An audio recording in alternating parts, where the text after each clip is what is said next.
Doctor Mesías Guevara, ¿cómo ve usted todo este episodio de las AFP? Mira, Clara y Daniel, buenas noches otra vez, y a través suyo un saludo a todo el pueblo peruano. La verdad que fíjate que en primer lugar es necesario poner en la mesa y poner los reflectores de cómo fue aprobado este proyecto de ley. Uh-huh.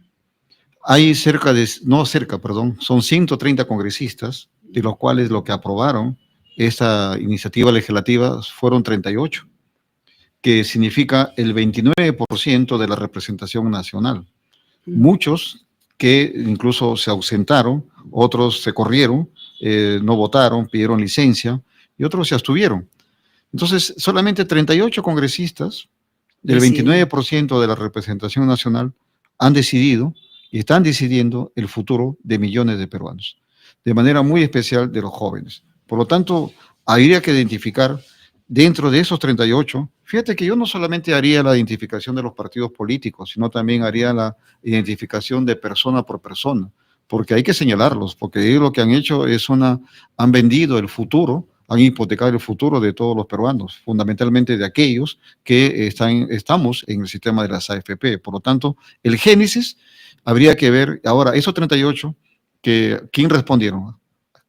A la señora Fujimori, al señor Acuña, al señor López Aliaga, que en su momento votaron, luego por estrategia electoral no votaron, pero sin embargo también hubo votaciones cuando hubo un momento que dijeron que regrese a comisión y también se opusieron que regrese a comisión.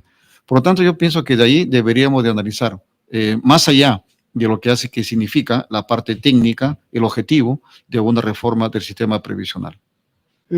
Ahora, este sistema, el de las AFP, hace varios años, se le tilda de fracaso, pero continúa.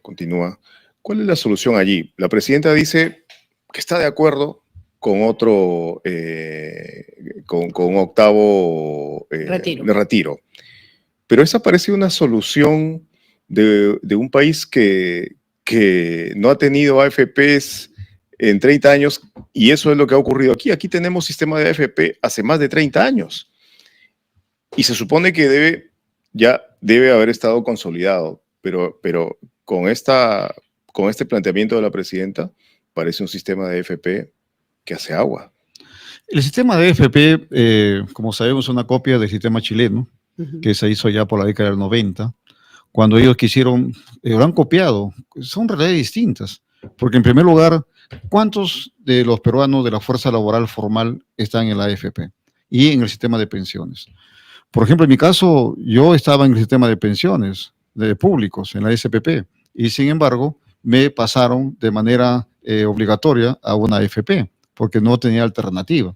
Entonces, cuando nació de esa manera, las AFP, prácticamente de algo coercitivo, presionando a las personas a la fuerza, ya nació mal, porque en primer lugar, si estamos en una economía de libre mercado, donde la Constitución dice que tú eres libre de ejercer tus derechos, no te pueden obligar a tener ese tema de transiciones. Ahora, eso, con el devenir de los años, se ha visto pues que incluso hay un debate por el tema de cobro de comisiones, el cobro de la rentabilidad, y cómo también las inversiones que están confundiendo que debería generarse un mercado de capitales, cuando a nosotros no nos interesa que haya un mercado de capitales.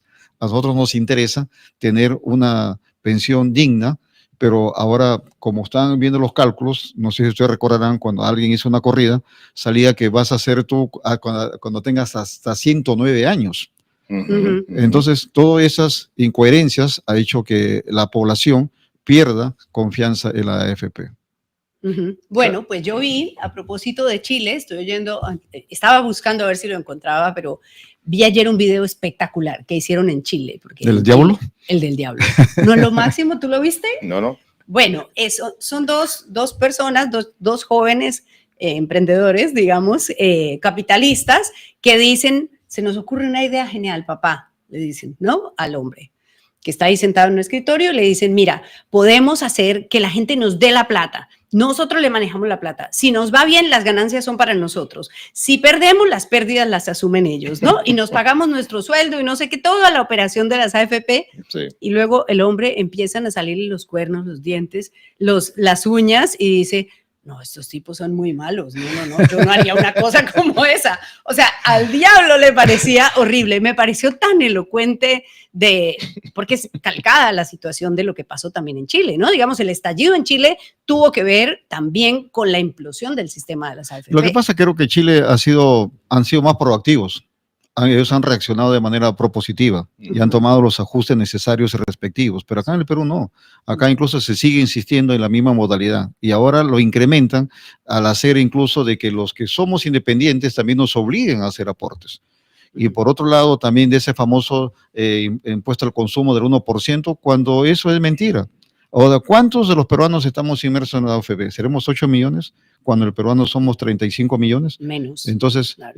No hay formalidad. Esta desesperación porque los independientes paguen, también aporten también, parece eso, ¿no? Una desesperación muy parecida, pienso, a aquella cuando no había tributación en el Perú, cuando no existía, y entonces que sigan tributando los indios. No, pero el tema está que ese aporte obligatorio, fíjate que cuando tú decides ser independiente y no depender ni de la empresa pública ni de la empresa privada, entonces tú tienes el derecho de manejar tus propios recursos, pero ya pagas el impuesto del 10% Claro. o 8% en algunos casos impuesto a la renta, pero pagas tu impuesto. Entonces, pero ahora te quieren meter uno más. Claro, es decir, 2% los 2 primeros años, 4% los dos, a 5%, 5%, 3%, llega al 5%. Al 5% ¿no? que va a llegar. Claro, Entonces, y eso pues es una plata. O sea, depende de cuánto cotices, de cuánto cobres, de cuánto factures como independiente. El problema es... Y al final sería 15%. Además, claro, pero al final, si es muy chiquito, tampoco te va a alcanzar para una pensión. Tampoco. Y ahora, lo que nosotros debemos de evitar, creo, estamos de acuerdo que hay un sistema previsional, creo que todos estamos de acuerdo, Sí. pero no debemos caer en dos parámetros como lo está ocurriendo ahora. Estamos cayendo, por un lado, en el tema del paternalismo, decir, oye, Estado, si es que yo no logro, tú me das, me aseguras el 600 soles mensuales como mínimo. Pero eso está bien, ¿o no? No, pero no podemos caer ahí, ni tampoco podemos caer en el mercantilismo. O sea que debemos desarrollar un sistema, por ejemplo, que garantice que los aportes sean permanentes y constantes. Y por otro lado, debemos impulsar la formalización del que debe haber siempre. Y eso es algo que no se está haciendo, creo yo, en estos momentos. O sea que se está viendo de manera prácticamente sin esa capacidad de plantear una reforma previsional adecuada. Como hay otros países que sí lo hacen. En Europa hay muchos países, caso España, caso mismo Claro, Suecia. pero tienen una tradición Por eso. de aporte al Estado porque el Estado les retribuye. Y Pero les acá- retribuye. Por ejemplo, tú conoces Luxemburgo también seguro. Cuando Luxemburgo te descuentan el 40% de tu sueldo, pero ahí es todo gratis. Sí. Bueno, Gratis el transporte bus, público, claro. el bus, el tranvía, el tren, la luz eléctrica, todo es gratis. Entonces, como que el Está Estado sí te pagado da, por los está pagado. impuestos. Entonces se justifica, pero acá no recibimos nada a cambio. Por eso existe la informalidad, ¿no? Bueno, pero todos estos temas van a ser temas de campaña. ¿Y usted cómo va?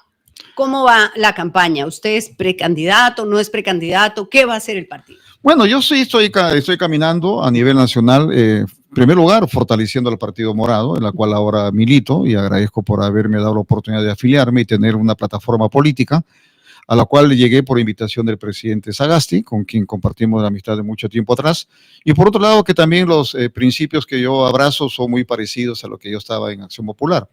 Y en ese sentido estamos caminando, estamos fortaleciendo el partido y bueno, cuando se aperturen las inscripciones veremos quiénes son los precandidatos, por ahora todavía no se sabe, pero yo en lo personal, porque es mi estilo de hacer política, es caminar conociendo las realidades, recogiendo no solamente el temperamento, el pulso político, sino también las propuestas y las demandas que debe existir para ponerlas en un plan de gobierno. ¿Y cuáles son esos principios que usted ha encontrado en el Partido Morado que antes abrazaba en Acción Popular?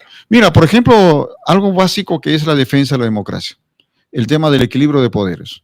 Todo político, en primer lugar, si estamos acá en la arena política, en este modelo que tiene el Perú, tenemos que abrazar y respetar el equilibrio de poderes. Por otro lado, también lo que es el tema del fomento del talento humano a través de una educación, a través de salud, algo que lo personal yo le llamo el modelo SEDA, un modelo humanista. Es decir, tener salud, educación, deporte y arte, que precisamente haga que el peruano se desarrolle, y una triada fundamental que estamos teniendo, que es salud, lo que es el tema de alimentación y lo que es educación.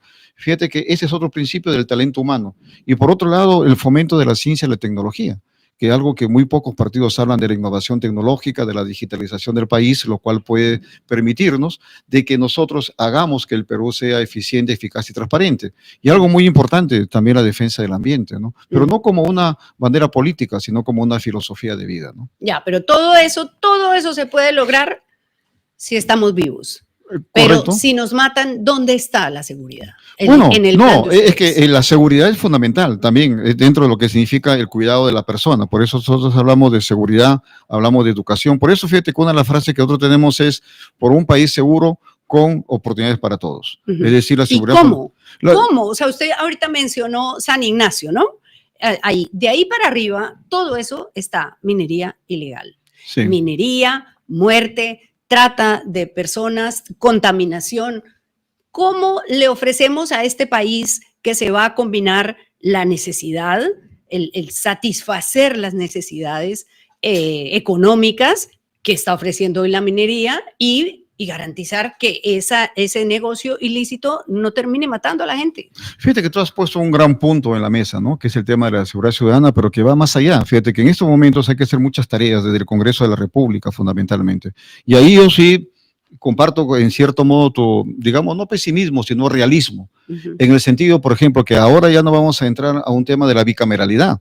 Por ejemplo, tenemos que cambiar de lo que es el tema de la prisión preventiva, el lavado de activos, el tema de la ley que tiene que ver con lo que es la colaboración eficaz, que han sido la organización criminal. la organización criminal, que han sido desmontadas por este Congreso. O sea que lo importante hoy está en el Congreso. Correcto. Ahora hay que desmontar eso, hay que retroceder eso. Pero para eso, fíjate que ya en este momento sería más fácil. Pero sin embargo, hay que decir al pueblo peruano que el próximo año, a partir del 28 de julio, vamos a entrar a un nuevo escenario, a lo que es la bicameralidad.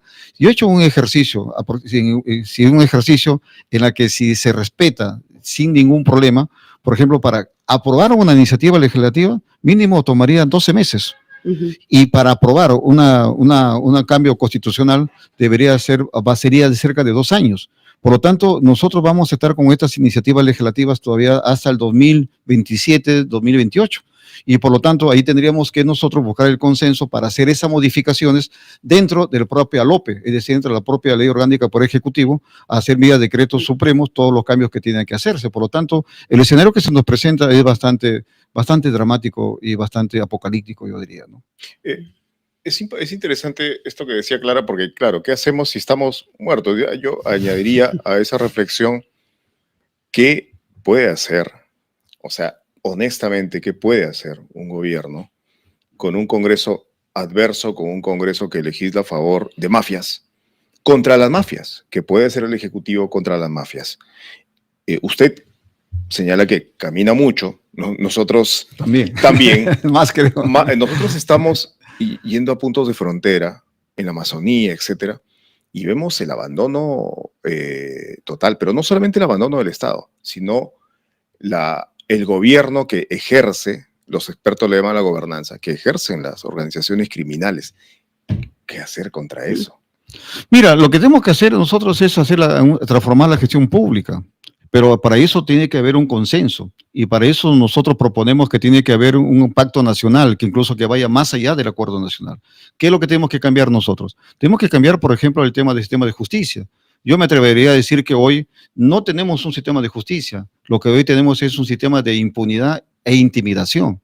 Es decir, que en lugar de ejercer, por ejemplo, fíjate que no puede ser posible que la Junta Nacional de Justicia ahora haya sido tomada prácticamente por asalto, en la que no podemos tener a una fiscal de la nación mendigando al presupuesto de la República en el Congreso. Hay que dejar esa autonomía.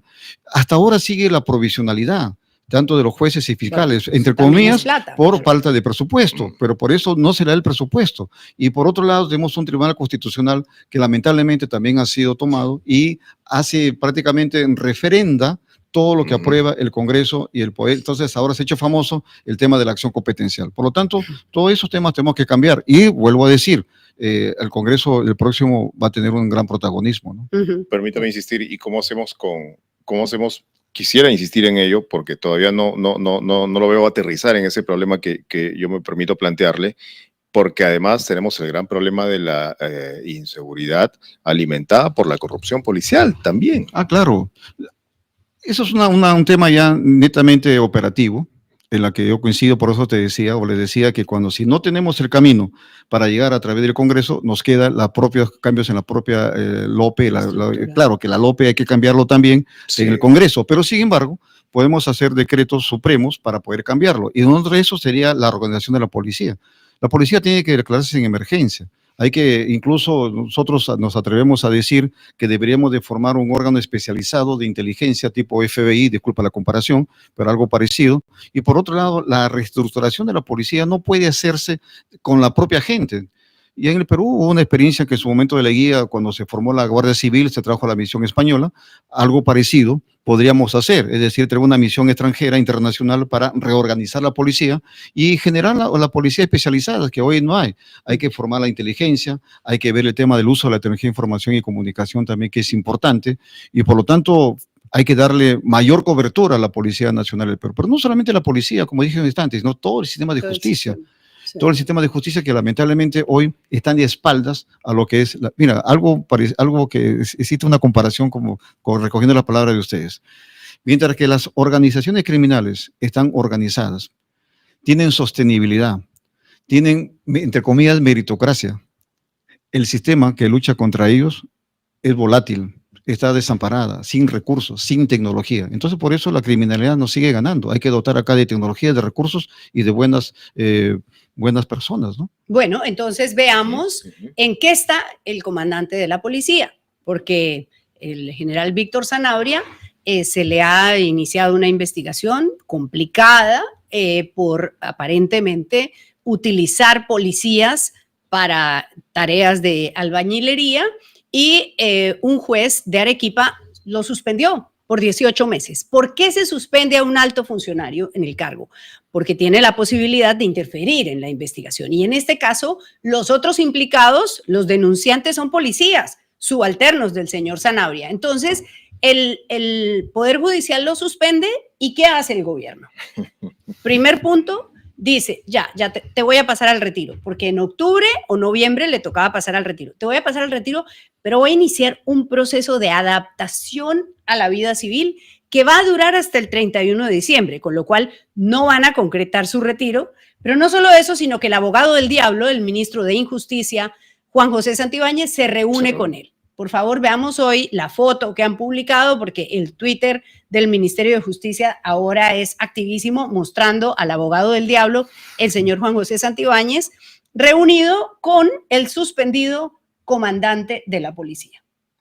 Para quienes no estén al tanto, el señor es el abogado del diablo porque es, alias el diablo, el señor Sally Rosas, que está condenado a 25 años de cárcel. Tienes que precisar porque van a pensar que es abogado del diablo. Es de alias el diablo.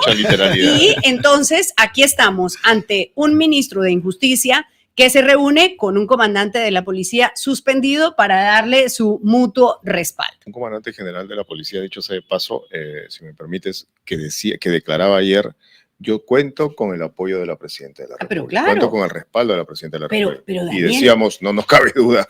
O sea, hay algo que ha pasado por debajo del radar que me parece tan alucinante, y es que al funcionario de la Embajada de Indonesia, que lo mataron en Lince, que iba en una bicicleta hace unos días, ¿recuerdan ese caso? Sí.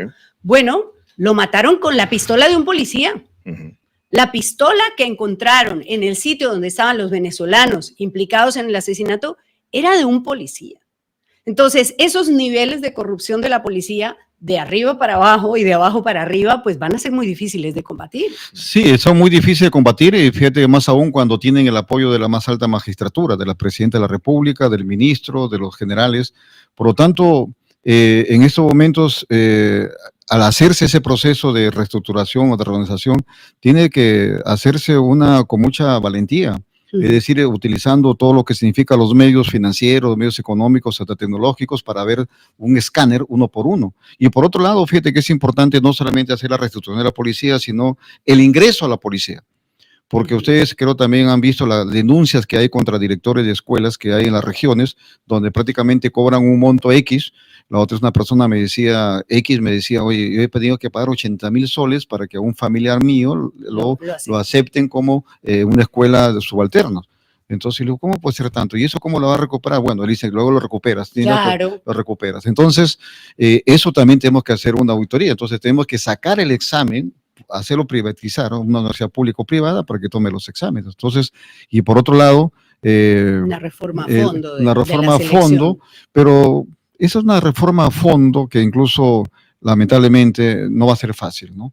No va a ser fácil porque ya vemos cómo hay ministros como el de Justicia que responden a sus intereses a favor de ellos, ¿no? A propósito del ministro de Justicia, señor Guevara, el Colegio de Abogados de Lima, el CAL, ha emitido un comunicado que publicó el día de hoy, si no me equivoco, temprano, muy temprano, titulado "El CAL exige la renuncia inmediata del presidente del Consejo de Ministros, el señor Arana, y del ministro de Justicia, el señor Santibáñez, así como la investigación al ex jefe del INPE". Y entonces desarrolla allí que después de la difusión de los audios por parte del programa Panorama, que revelan delitos penales de tráfico de influencias y peculado de uso, entonces, ya que se ha intentado favorecer aquí al interno denominado El Diablo, exigimos su inmediata renuncia, pero ya estas exigencias de renuncia ya no funcionan en este país. Ya no funciona ya. Incluso es un buen gesto.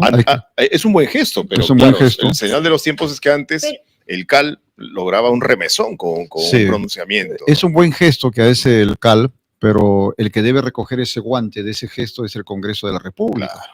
Porque ellos eso ya es para una censura inmediata. Y si no hay una censura inmediata, por decoro, tanto el ministro de Justicia como el premier debieron haber renunciado, porque es un escándalo. Entonces, todo ese tema se ha perdido.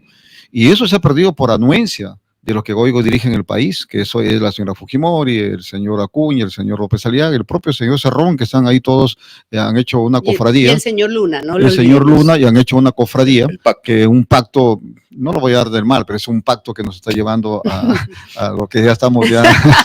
El eje del mal. No voy a caer en esa de los militares. Sí, pero es verdad que el Colegio de Abogados de Lima podría hacer un poco más. ¿Por qué? También. No, podrían desafiliarlos, de la disciplina. Claro, porque la verdad es que es una muy mala práctica. Yo no soy abogada, pero ¿qué puede cobrar un abogado a un cliente? Le puede cobrar sus honorarios, claro. Le puede cobrar viáticos, por ejemplo, ¿cierto? Le dice, mire, yo para ir allá, le puede cobrar esas cosas. Lo que no le puede cobrar es plata para hacer gestión con los operadores judiciales. Así no le haya entregado plata a nadie. El solo hecho de decirle, señora, necesito $20,000 para gestionar esto ante el Tribunal Constitucional, ya es una mala práctica, ¿no? Claro, una práctica antiética. Pero claramente. Y respecto de eso, justamente... Y la prueba de eso, perdóname, y la prueba es que él devolvió la plata. O sea, la prueba es que él muestra que devolvió la plata. O sea, que no lo logró en el Tribunal Constitucional y que devolvió la plata cuando la señora se puso pesada, porque claro, la señora del diablo pues debe asustar, ¿no? Y son indicios bastante serios. Y en realidad, sí, pues, el Colegio de Abogados, señor Guevara, tiene un tribunal de ética. Tribunal de ética, ahí deben actuar. Y por otro lado, fíjense que en esta cadena de antivalor, no es una cadena de valor, sino de antivalor, también encontramos a otro eslabón, que lo acaba de decir el propio Santibáñez, el tema relacionado con el Tribunal Constitucional, donde dice, yo tengo tenemos a dos consejeros, a dos miembros, a dos magistrados que nos van a favorecer. Pero yo creo que en el fondo son más de dos, porque ellos están muy seguros porque están ganando todo en el Tribunal Constitucional. Sí. Ahora, da un nombre de un magistrado que está seriamente cuestionado, que es muy mediático, y sabemos su procedencia de las redes, incluso así como hay un ministrol, también creo que hay un magistrol, porque ese señor, recuerdo que paraba en las redes, luego cuando salió elegido magistrado, borró todo. Borró todo. Bueno, pero la verdad es que el Tribunal Constitucional falló en contra. Por el diablo. No, está bien, falló en contra. ¿Por qué? Porque parece que alguien le avisó. Le dijo, No sé, o sea que les avisó. Pero sin embargo, desde que señalan un nombre y con todos los antecedentes que estamos viendo, también el Tribunal Constitucional estaría dentro de esta investigación. Debería estar en esta investigación porque ha sido aludido. Así hayan dado su sentencia en contra, ¿no? Sí. Bueno, también hoy contamos algo que a veces pasa inadvertida algunas cosas, pero esto es importante, y es que la policía, un oficial de la policía de la Dirección de Tecnología de la Información, decidió que de ahora en adelante las denuncias policiales serán reservadas. Tendrán 5 años de reserva las denuncias policiales. A veces los periodistas somos mal pensados y yo mal pienso que lo que se pretende es que no se puedan ver las denuncias policiales contra los funcionarios que ellos nombran, porque cada vez que nombran un funcionario, los periodistas empezamos a buscar y encontramos que tiene requisitoria, que sale pegalón, que tiene una demanda por alimentos, que tiene una denuncia policial porque tuvo violencia psicológica contra la señora. Entonces, para que eso no aparezca, declaran reservadas las denuncias en la policía. También hay un problema de transparencia en este país. Hay un problema de transparencia, pero sin embargo son una coladera. Por más que ellos quieran reservar, ponerlo bajo el cofre, son una coladera, porque ya vimos que están los de Green Leaks. Entonces es una coladera. Incluso ya los hackers, que en estos momentos, fíjate que incluso el Perú hay campeones en hacker a nivel mundial. O sea que desde muy jóvenes. En chicharrón y en hacker. Y entonces hay mucha gente muy capacitada. Por lo tanto, habría que decirle a ese señor policía de que no se esfuercen tanto de poner esa opacidad, porque ya en cualquier momento lo van a sacar a luz y va a ser peor con lo que ha ocurrido con esos temas, ¿no? Claro, pero es una contradicción, ¿no? Porque se supone que la policía va a investigar los delitos y los delitos, las investigaciones, ahora incluso estas informaciones primarias van a estar absolutamente bajo 7 llaves. Claro. Van a estar bajo 7 llaves, pero yo, como te digo, nadie le garantiza que venga un hacker y se lo ponga y va a ser peor. Por lo tanto, ahora ya la opacidad, vivimos creo que en el milenio de la transparencia, de la información y del conocimiento, que nada puedes poner bajo la esconder. Entonces, por lo tanto, ellos van a intentarlo, pero no creo que les dure. Además, hay periodistas como ustedes que de todas maneras se van a enterar. Que somos necios. Bueno, Morgan Quero, hablemos de Morgan Quero. El ministro de Educación se presentó hoy al Congreso para sustentar el presupuesto y ahí dijo que no va a haber cambio de ministros. También dice el señor Quero que, bueno, que todavía no es momento de pensar en candidaturas y que el partido Ciudadanos por el Perú, Ricardo, pongamos el logo de Ciudadanos por el Perú, por favor. Un momentico, miren. Ese es el partido por el que nuestras fuentes